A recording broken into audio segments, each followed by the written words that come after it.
Hello everybody, welcome back to Familia Pablanu. I am the one and only Anu. Y yo soy Pablo, solamente Pablo. And this is Mide, solamente Mide.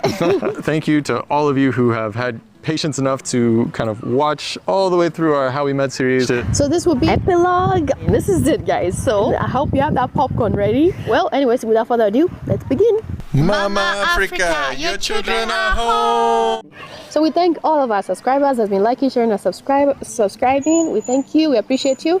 And if you're new to our channel, welcome to Familia Pablanu. And what are you even waiting for? Have you clicked that subscribe button yet? And don't forget to click the bell button next to it so you get notifications when we post new videos. After the wedding party and after the honeymoon, Pablo departed and left for Spain. I went back to work the following, I think I took a few days off. I was left alone with his family. I remember went to a restaurant and his father, after we all finished eating, his father said he wanted to see the ring that Pablo bought me. So I showed it to him, that ring. He was examining it. Okay, as I thought. Why is this man examining this ring? So just days after our wedding is when now that I look back, essentially abandoned Anu. And that is something that I wish more than anything, even a few years afterwards, I just regretted so much, having done that. And I really wish I had a different mindset about work, a different understanding of how contracts work, all that kind of stuff, because I had already signed a contract back, I think I already mentioned this, back I think when we just started courting, maybe, which was like almost a year, 6 months before, 7, 8 months before. And so once we decided to get married and we were planning on the wedding and everything, I was like, crud, I mean, this is a way that I can get money, because during the summer I didn't have a job. I was on a 10-month contract. So I was like, what do I do for these 2 months? And there was a job to teach in Spain, take students from Indiana, high school students, to go to Spain and teach there. And I had done it previous summer already in Mexico. And so I was like, okay, this is an extra couple of grand that will help, our new family, once we're married. And I don't have any other prospect for work during the summer, so this is it. I got to do it. I felt like I was left with the wolves. That's what I felt like. So I think the next day they left, and it was just me and her and Pablo's younger sister that lived with us. I started feeling a lot of the emotion. When the party is done, all the occasion, everything's done, everyone left and gone, and I was left alone by myself. So I started feeling a lot of loneliness. And who jumped in to reinforce that and say this is okay?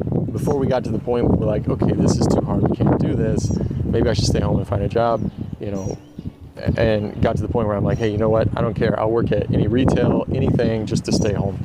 And that's what I wish I had said. But before we even got to that point, my dad was right there to say, this happens all the time, don't worry about this happens all the time. I mean, men go off to war, right after getting married. Sometimes the next day they get deployed, and maybe that's why they get married, because they're about to get deployed. And I was just like, okay. It's like, yeah. So I basically just spoke the same thing back to Anu, which was, yeah, I mean, men, they even get deployed the next day sometimes, when they get married, and they make it happen. So little did I know that most of those marriages fail because the woman was abandoned, and then the man comes back and she's with another guy. Like that happened a lot. Little did I know that it's not healthy, right? And it's not normal for that to happen. And even in the back of my mind, there was some Old Testament things about the Israelites and how they would not go to war for like a whole year after getting married. They were exempt, like militia or army, whatever. And I was like, that was kind of in the back of my mind, but it was like I could never quite, it would never come to the consciousness so much that I could actually contradict, things that my dad came at me with, like, oh, this is how it is, this is good. And again, the voice of God type thing, that, again, when you're hearing from God through a man for that long, and he's like your father over the years, it's almost like his word is God's word. And sometimes we would accidentally say, not just me, it was my siblings, and also even those who were not family would even accidentally say God when talking about my dad. Oh, yeah, God, da, da, da. Oh, I mean, yeah. And a lot of other emotions. I would go to work and I would come back. When I come back from work, come back in depression. But his sister was there and he would say, have you eaten? You make me some kind of food. After a few, because it was gone for 6 weeks, I was forcing myself to eat for a while there, but after a while, I'd stop eating altogether. So anyways, but yeah, I wish more than anything I could have gone back and just said, listen, honey, whatever I have to do, I'm going to be here for you, especially since family is not here for her. You know, I will be here for you. I will stay. I don't care what I have to do just to be able to, you know, just to stay. Again, I wasn't in communication with my family anymore, and the only person that I knew that got me into all this mess and with his family was gone to Spain for 6 weeks. So the realization sunk in, and I developed depression, and I stopped eating. And his sister didn't know what to do. And for me, I was just kind of floating. I didn't really, again, nerves in situations like that, my nerves just kind of go dead, and I just kind of say, oh, how's everything going? If everyone says, oh, it's good, I say, oh, okay, it's good, great, you know, and I wouldn't really delve much further, unfortunately. So I think Anu, I mean, she told me later on that she was going through so much stuff, but I had gotten insurance, you know, from her. I'd gotten insurance from my parents and my sister, who we decided, no, more like probably I decided that she would still live with us for a while, even after graduating, which, by the way, never do that. Doesn't matter how much you love your siblings, doesn't matter how close you are. Like, if you get married or if you're, you know, have a partner or whatever, try, if at all possible, not to have family living with you at all possible. His sister called his parents and was like, I just didn't know what to do. I asked her to eat, she wouldn't eat food, so I don't know what to do with her. I remember his parents were doing a video call with me and were like, oh, what's happening? So you're not eating? I said, yeah, I just don't have the appetite. And his mother said, yeah, I know what you're going through. It's a period of mourning. Yeah, you're just mourning your lost family. And Pablo's father jumped in. Yeah, it's a mourning. It's a series of mourning. And I think I asked his mother, like, how do you deal with this? And she felt so sad for me. She's like, even me, I don't know. I still feel that way. Because she has been isolated from her family going to, was it 15-something years? And it's still fresh in her mind. But for me, it's new. That pain is new for me, and I'm like, what do I do with this? And she's like, but what I realize is that as soon as I ask my mother-in-law, how do you deal with that? And she's like, I'm sorry, I don't know. Even me, I'm still going through it. The father's like, like cut the phone basically, almost, like, and change the subject, and almost like don't want to acknowledge what's going on. Don't want to acknowledge the mourning or the situation. Well, I had been assured that, oh, well, at least my family's going to be there. And, you know, they had assured me that, oh, yeah, we know her family's not here, you know, for obvious reasons. And we, you know, we'll be there for her. We'll take care of her, you know, all that kind of stuff. And so I thought that, yeah, and I didn't, you know, I believe them. And I thought, yeah, they're going to help, and they're going to be there for her. And they assured me that, you know, and in their own ways, they sort of tried here and there, but they didn't really know what to do, because my mom had gone through the same thing as Anu. So she just kind of says, yeah, I mean, you get depressed and you just kind of mourn their loss, and it's like, but they're not dead, you know. But yeah, you just mourn their loss, and you know, you just kind of move on basically, and you never really get over mourning. So I mean, really, she really didn't have anyone. I mean, it was pretty awful. And you know, my sister was living there. You know, tried to help in some ways. In other ways, she was a little tosca, a little rough, just because she didn't know that experience. And even if she had, being in our family, she wouldn't have had a whole lot of nerves to like really care a whole lot about it. Even if she had a loss like that, because she referenced like my oldest brother who had been cut off when she was super, super young, and she didn't remember a whole lot of them, but she referenced him like, oh yeah, I mean, I've lost family too, and you just live with it, because that's how apathetic we were in my family, unfortunately. And it just shows how apathetic and how kind of we lost all of our nerves, all of our feeling when it comes to relationships. It's like relationships are almost of the devil, unless they're of God. That is approved by my dad, in which case they're okay. 6 weeks we got back. So remember I said I stopped eating. I came when it was time for Pablo to come back. He came back and I saw that he had gained 30 pounds. He gained 30 pounds. And I lost a lot of weight. I remember he came back and I was like, oh my gosh, you're so small. What happened? But I'm like, what does it matter now? What is done is done. I had lost a lot of weight. I became very depressed. And this got worse and worse over time. Situation with his family got even worse, more crazier. Every holiday we will go to his family, but I have this thing in me, I don't want to go there, but whatever I say is not heard. What do you mean these are the only family that are for us, so we have to go to them for the holiday? The brainwashing with him was so strong, and the dismissiveness of him was so strong. Slowly, I started to become a shadow of who I used to be.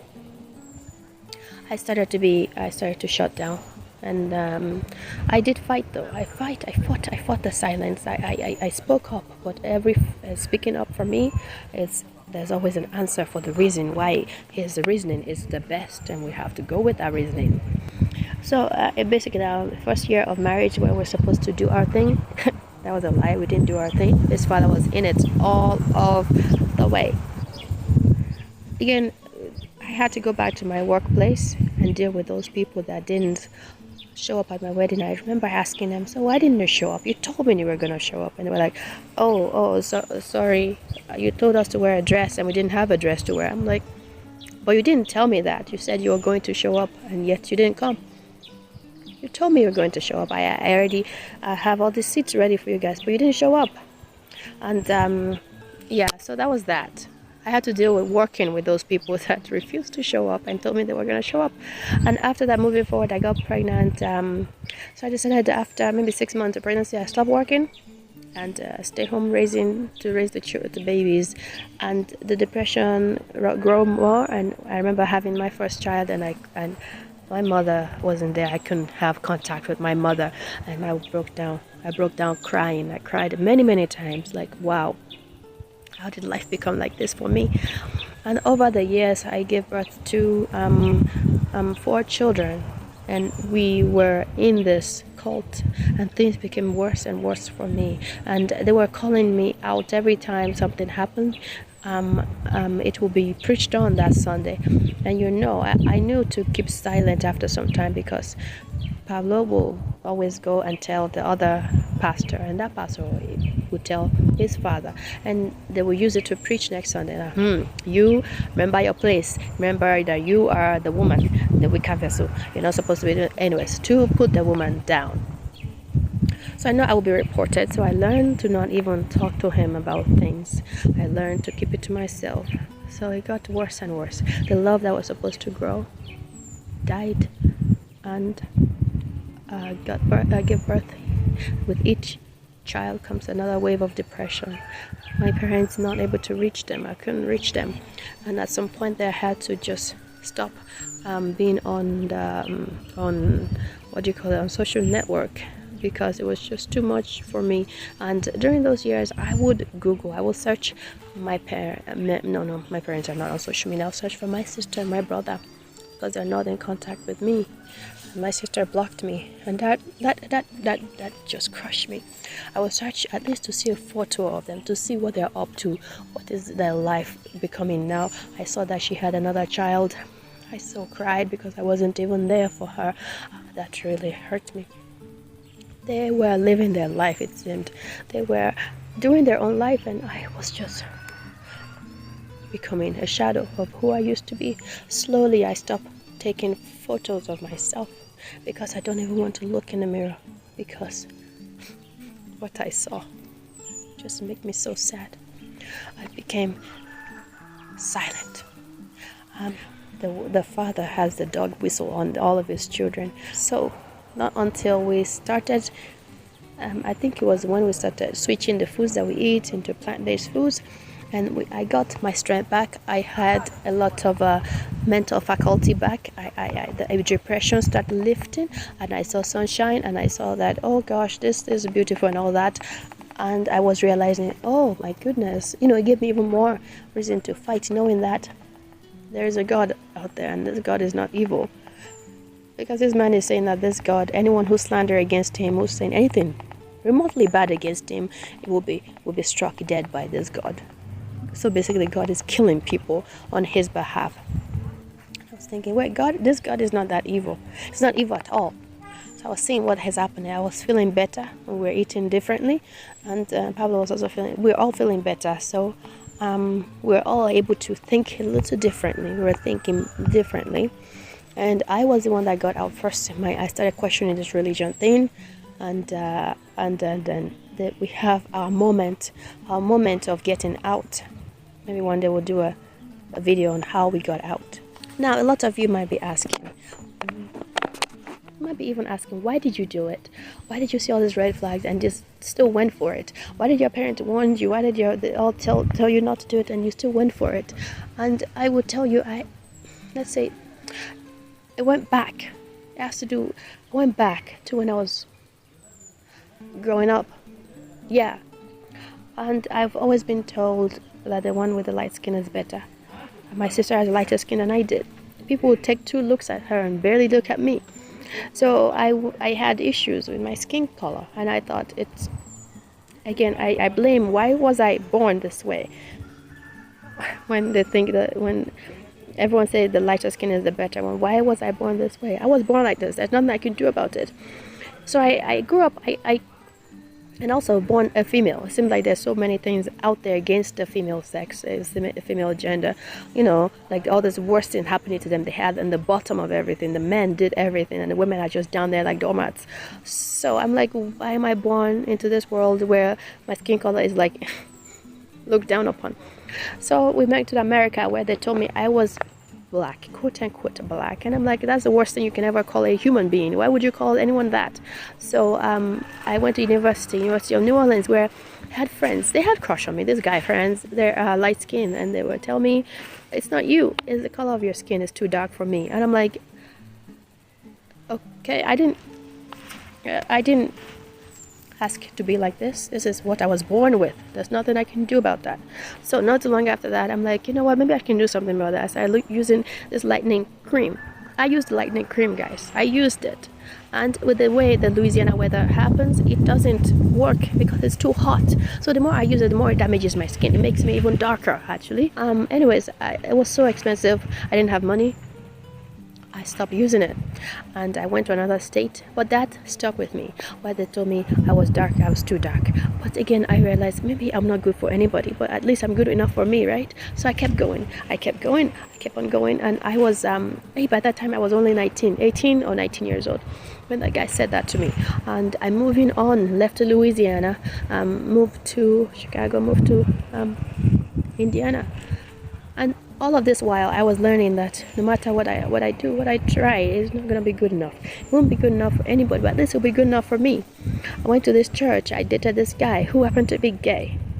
He happened to be gay. And all of my self-esteem that I was building up, I'm like, at least I'm good enough for me. That thing got broken down. It got broken down into nothing. Now at this point, I was nothing. I thought, maybe I won't be good enough for anybody. after all. Maybe if I like a guy with a lighter skin, maybe I won't be good enough for him because my skin is too dark. Because again, that's what I've told over the years, that your skin is too dark, you won't be good enough for anybody. But I kept going. I I did what I could do with my hair.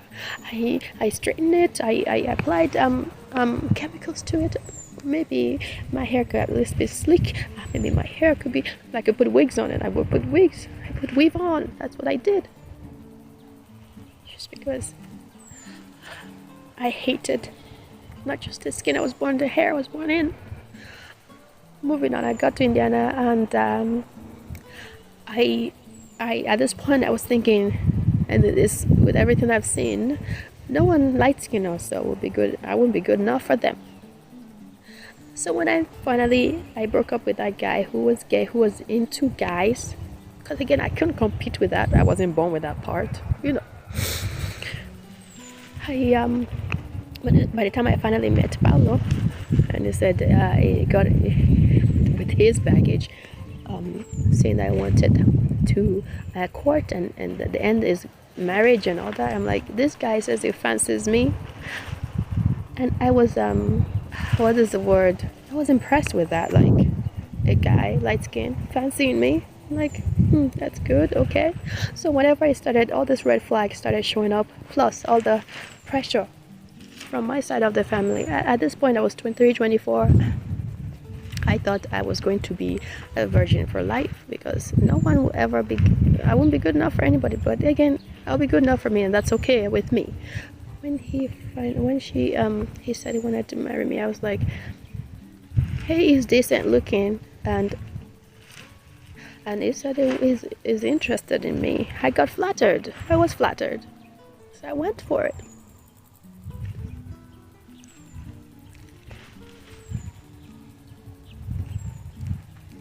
So I accepted everything.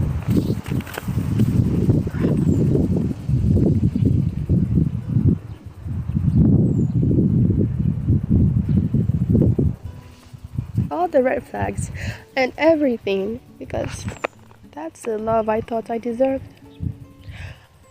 Yes, his family and him made me feel like I was at their mercy. And with the brainwashing kicking in, I thought that's what I thought I deserved. I wasn't good enough for anyone, but at least there is a guy here who thought I was good enough for something, you know. So when all of the abuse happened and all of these things happened, I thought that's the love I thought I deserved. So I stuck there.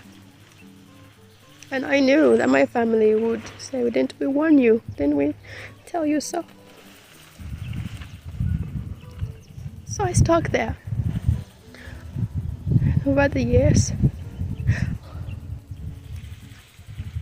I became depressed. But then when my children started showing up, I knew I had to be strong for them. But in the process, I became numb. The love that was supposed to grow was left with nothing. There's a big hollow gap in my heart, in my chest. I filled it with the love of my children.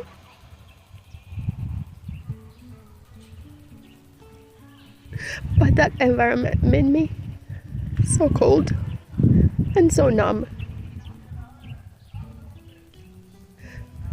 So I accepted a lot of things. So for the most part, if you're silent for that long, you raise your voice and you can't. It's like a nightmare where you raise your voice, you try to speak, but nothing comes out. Slowly I was stripped of all emotions. I became a shadow. I'm finding my voice back. Here's where I leave you guys with lessons I've learned. I guess lesson number 1, you deserve better. I deserved better. I deserve more than that. So again, if you are looking at your skin, looking at your hair and thinking that maybe it's not good enough. Know that there is a creator who created you, and what he created is it's beautiful. That dark skin of yours is very beautiful. That hair of yours is very beautiful. Learn to love yourself just the way you are. Because if you don't love yourself, no one will. And you will accept shit from people. I wish I'd loved myself, but I'm learning. Also, I have advice for parents. Let your love be bigger, be much more bigger than traditions. Let your love, let your love surpass all cultures and all male egoism. Needles falling from the sky. Let that love be so grand that your children know that they're safe, that they're able to fly. But whatever happens, they know you got their back. Not for you to tell them, I told you so. But just knowing that it is unconditional. No matter where they go, that the love goes with them. And let your children know that you've trusted them, that you've raised them well, and you trust them enough to be able to make their decision. No matter what the decision is, even if it's not what you want for them. And also, but opening your arms to them, letting them know that they can fly. Come rain or shine. The love you have for them is unconditional, even if you don't support what they're doing. No, just let them know that the love you have for them will go with them wherever they may go. Tell your children how they are significant, they are loved, so they just don't accept anyhow type of love. I am finding my healing here in the Pearl of Africa. Because over the years, when I became a shadow of who I used to be, I start to shrink. I start to shrink in myself into nothingness because I thought that's what I am. They made me still feel so small. So I start to shrink myself too. Because over the years, I accepted that I was small. So I would even go to restaurants. The waiters don't take 2 looks at me, and I make it even more so why they shouldn't even take a look at me, that I'm not significant. Pablo is the one that you should be talking to, is the significant one. I am nothing. And I started thinking that, and I started acting that, and before I know it, I shrunk even further. I shrunk to a place very deadly for someone's mental health, deadly for any human being. I shrunk. I was insignificant, but we got out, and we'll tell you one day how we got out. Process. I'm finding my healing here. My healing, I know it's a process. I know it will take years. But I just wanted you guys to know that it's not just one brainwashing thing that got me there. It was a cascade of events over the years, over my life, that eventually got me to that level. But now that I finally got my voice, I hope I can help others like me who have shrunk themselves, who have felt so insignificant. You are significant. You can come out.